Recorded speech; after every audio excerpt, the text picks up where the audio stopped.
warahmatullahi wabarakatuh. Halo sahabat Universitas Terbuka. Nama saya Humidah Finusroh, mahasiswa Universitas Terbuka UP BJJ UT Bandar Lampung, NIM 859670726. Hari ini akan melakukan kegiatan praktikum IPA, mata kuliah praktikum IPA SD, modul 3 makanan, kegiatan praktikum 2 uji makanan pada karbohidrat. Tujuan dari kegiatan praktikum ini adalah mengidentifikasi bahan makanan yang mengandung karbohidrat.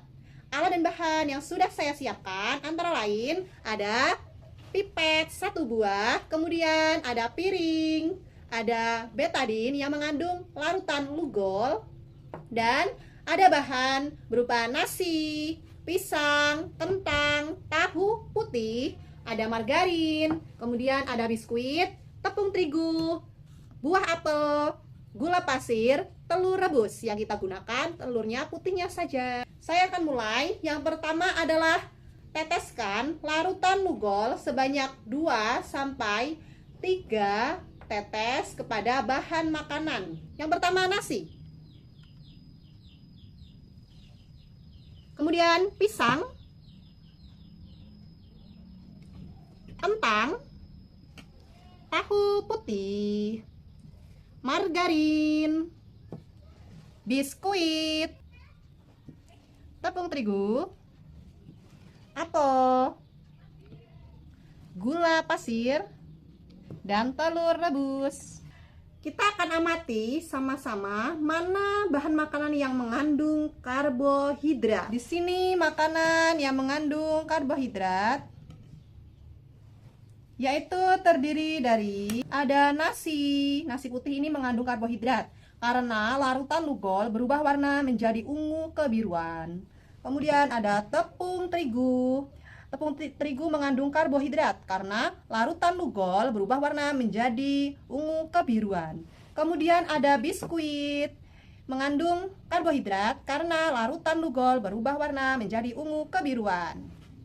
Kemudian ada pisang, adalah karbohidrat karena larutan lugol berubah menjadi warna ungu kebiruan. Dan juga kentang mengandung karbohidrat. Jadi dari hasil pengamatan, bahan makanan yang mengandung karbohidrat ada nasi, ada pisang, kentang, biskuit, tepung terigu. Sedangkan bahan makanan yang tidak mengandung karbohidrat yaitu tahu putih, margarin, apel, gula pasir, dan telur rebus. Terima kasih. Kita akan catat hasil praktikum ini pada tabel hasil pengamatan. Kegiatan praktikum selanjutnya adalah uji coba makanan yang mengandung lemak. Tujuan dari kegiatan praktikum ini adalah mengidentifikasi bahan makanan yang mengandung lemak. Alat dan bahan yang sudah saya siapkan adalah 2 pipet, kemudian sendok, senter, kemudian ada kertas sampul buku yang berukuran 10 x 10 cm berjumlah 12, dan ada lilin, ada piring.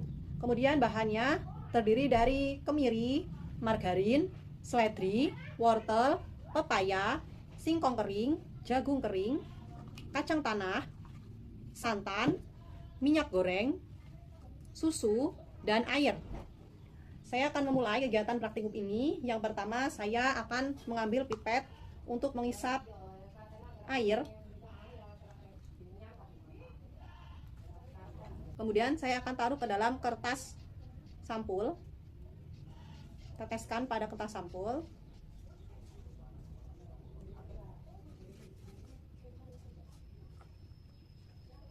Selanjutnya, saya akan mengambil pipet yang berbeda dan isap minyak goreng. Kita teteskan pada kertas sampul.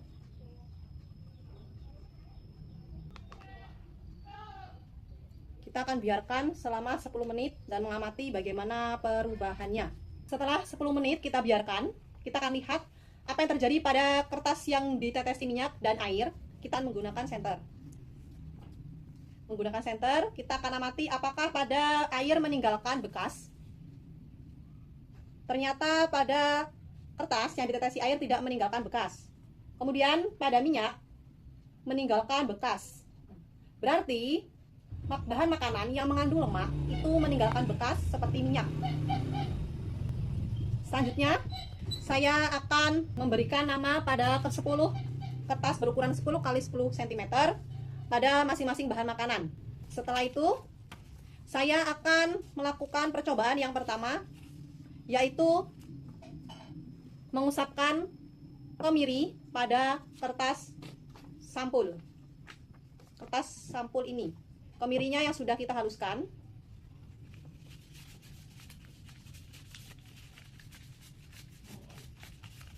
Kemiri sudah. Selanjutnya adalah kita akan panaskan margarin 1 sendok pada lilin. Kita ambil margarinnya ya, teman-teman.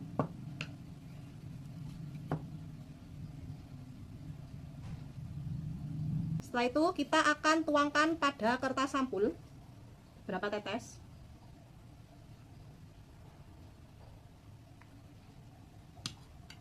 Kita akan biarkan selama 10 menit.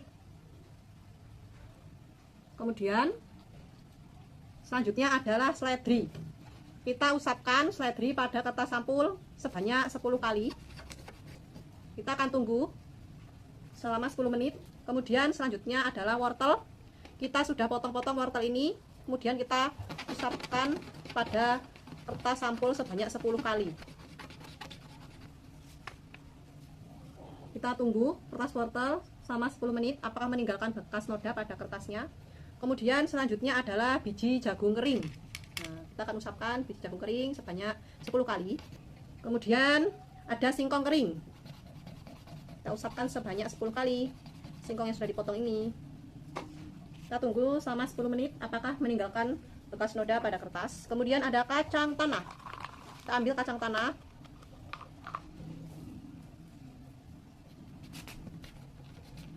Kita usapkan sebanyak 10 kali pada kertas sampul.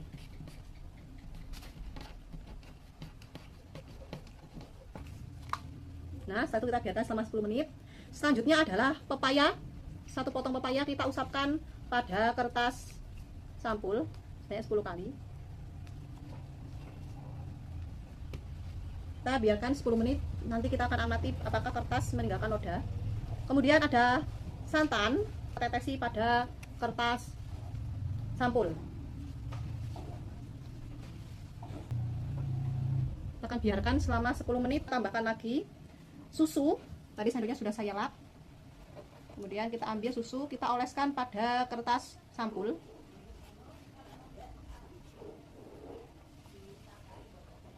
Akan biarkan selama 10 menit dan nanti kita akan amati apakah meninggalkan bekas noda pada kertas sampul.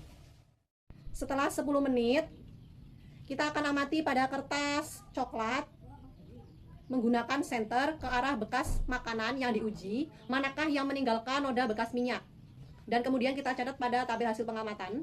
Yang pertama ada kemiri. Kita lihat pada kemiri meninggalkan bekas noda minyak. Kemudian margarin meninggalkan bekas noda minyak.